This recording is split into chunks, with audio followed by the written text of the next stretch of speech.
అన్నది బాబుకు తెలుసు. ఉమ్, నాకు తెలిసి ఇంకొక ఈ కసరత్తులన్నీ ఆల్రెడీ పూర్తి చేసుకునే ఉన్నాడు ఆయన. ఉమ్, దశల వారీగా చేస్తాడు. మొత్తం అయితే దగ్గర దగ్గరగా 25,000 పోస్టులు ఉన్నాయి. అవును. అన్ని ఇవ్వరు.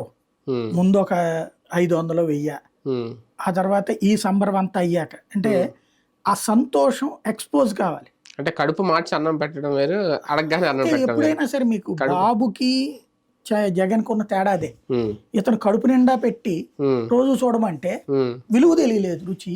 అది అదే చంద్రబాబు నాయుడు కడుపు మార్చి ఇప్పుడు అన్న క్యాంటీన్ పెడితే వాల్యూ తెలుస్తుంది. వాల్యూ తెలుస్తుంది. ఇప్పుడు నీకు సంక్షేమ పథకాలు ఇచ్చినప్పుడు అన్న క్యాంటీన్ పెడితే జనాలు వెళ్ళి తింటారా? అవును. ఆ డబ్బులు పుచ్చుకుని బిర్యానీకి పోతారు, ఉమ్, ఉమ్, అన్న క్యాంటీన్లో తినడం. ఉమ్, అదే ఇప్పుడు ఆ సంక్షేమ పథకాలు లేవు కాబట్టి చేతిలో ఉమ్, పని చేసుకుంటూ బతకాలు వస్తుంది కాబట్టి ఇప్పుడు అన్న క్యాంటీన్ అయితే ఆకలికి విలువ తెలుసు.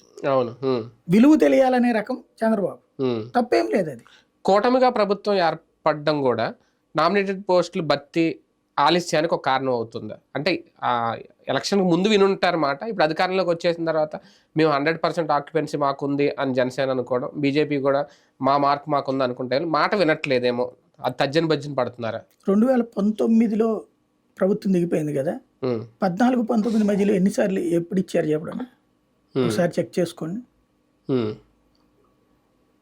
మొత్తం కలిపి ఈడ్చిపెడితే ఒక 3,000 వేసుకోవాలి.